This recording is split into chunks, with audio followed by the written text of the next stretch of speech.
34 up to X, okay.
Disfunction Junction, Denver, first thing in the morning. See what happens. Buddy's running an old Freightliner flat top with a souped up Detroit in it, an 18 speed. I'm in a 94 Peterbilt, stock Detroit in 18. So, good old trucks. Yeah, Sunrise in Cheyenne, Wyoming, about 92 miles down to Denver. Pick this trailer up and then boogie back northbound.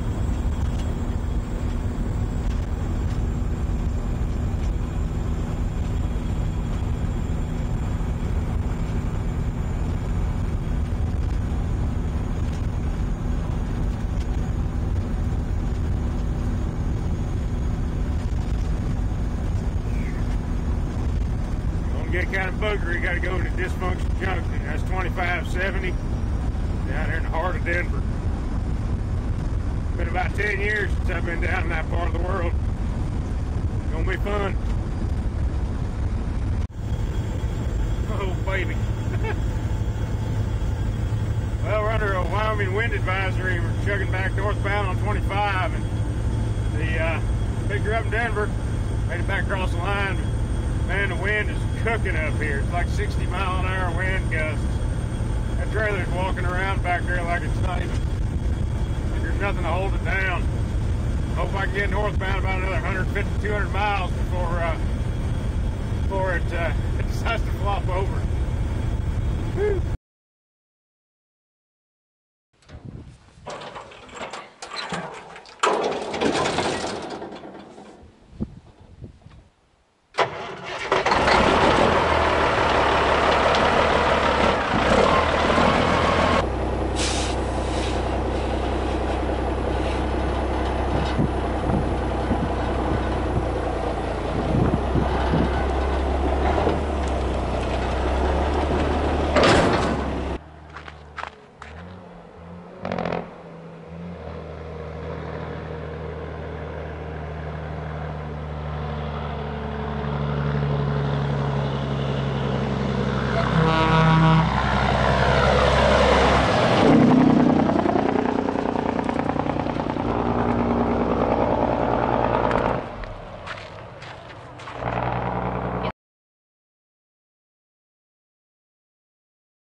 So why did I bring home a 53-foot van trailer?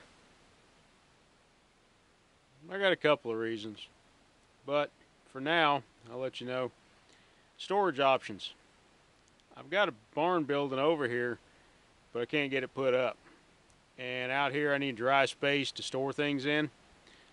It used to be everybody and their brother would find an old van trailer and stick it up somewhere, as that's what these are called, dry van trailers.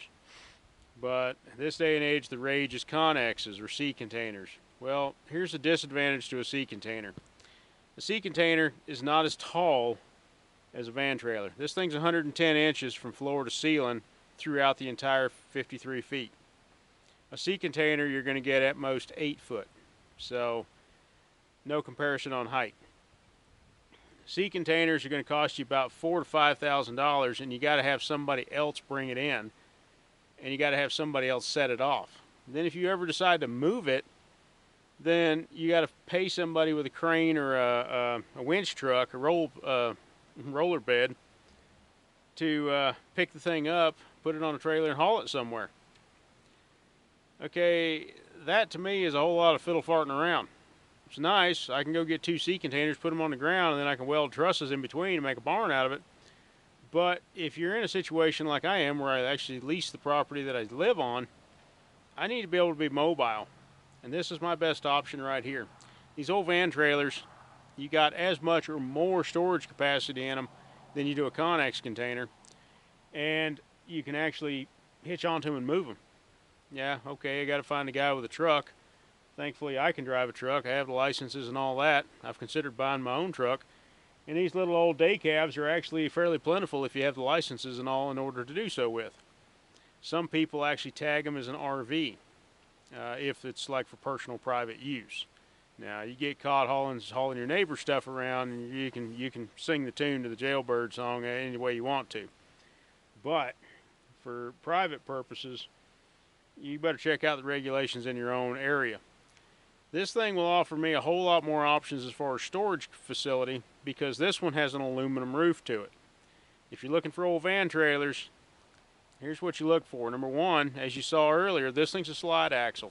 So that means I can take that axle and I can move it forward and back, so it distributes the load better, for one, and then I can open it up for long-term sitting in one spot. The tires, talk to a local trucking company, you're probably going to find some ones that they took off. This particular one has got Bud wheels on it. You'll hear 2 different versions, Bud wheels and Hub Pilot. Hub Pilot basically means the rim snaps around some rings on the hub itself. The brake shoes, you know, talk to a local trucking outfit. You're not going to have a whole lot of money in getting one of these things back up and rolling, especially if you got some basic brains to you as to how to do some wiring. I've already had to replace a couple lights up on the top. The biggest thing to look for is that your frame's in good shape, your slide axle works real good, things are not really all that rusty. Kingpin up in the front, that's where that 5th wheel hitch locks into. Make sure it's not ringed out like a big old heavy groove in it in the middle. Now down below there's one, but up above. The floor's in pretty good shape. A lot of times the floors in these things are hardwood. If you find a reefer, no, I'm not talking about a left-handed cigarette. I'm talking about a refrigerated trailer. Those things are the cat's meow. They're a little heavier, they're built heavier, and they're insulated. Sometimes they'll have a side door on them. Hey, pull that up in your place out in the woods, you could practically build a small house or a hunting cabin out of it. Then if you ever want to get rid of it, there you go. Military surplus, like my old crane truck over there, some of that stuff's getting real popular. The military has tractors, kind of like these guys, but they're 6-wheel drive too. Again, if it's in private hands, you can find a loophole sometimes to get the thing tagged for yourself for recreational purposes. That being said, a lot of times you can find an old military tractor sitting, floating around somewhere for dirt cheap. A lot of those are actually automatics, so you may or may not actually have to learn how to drive the darn thing very much. Air brakes are still going to be air brakes. Sometimes you can get a Class B CDL if you have to, or with a private air brake endorsement or something. Or a lot of community colleges actually have a truck driving class, so you can take a semester of that and learn the ins and outs of how to drive one of these suckers. But there again, yeah, I picked this thing up, the trailer that is, off Craigslist for about $3,500, and didn't take really a whole lot to get it to DOT out. So back doors need a little bit of work, but they'll seal up. And again, with that aluminum roof, that's great. I mean, it'll hold It'll weatherproof whatever I put in it for now. And I can slide the old GMC in there and a few of my other Chevy parts to keep them out of the weather, because the winters are very harsh out here, and the UV in the summertime is real harsh as well. So, but anyhow, just a few things I've been working on lately. Take care. Catch you next time.